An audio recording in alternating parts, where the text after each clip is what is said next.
Yeah. Ayan na. Baka nagtanong kayo kung ano itong ginagawa ko.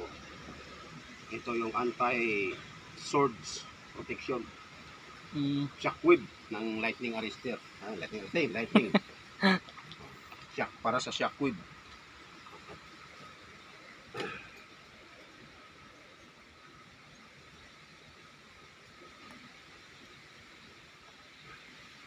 Okay, pad mount ng generator. Kaya kailangan may anti-shockwave kasi open kasi siya. Tamaan ng kahoy, tamaan ng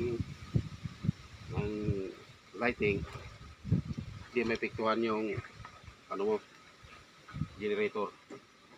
Yan pala yan. Kaya lang lagyan mo siya ng anti-shockwave.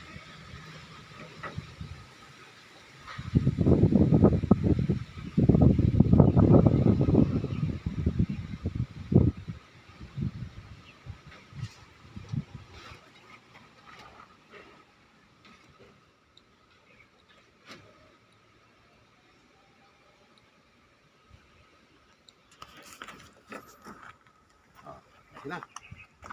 Papapagutik na. Oo.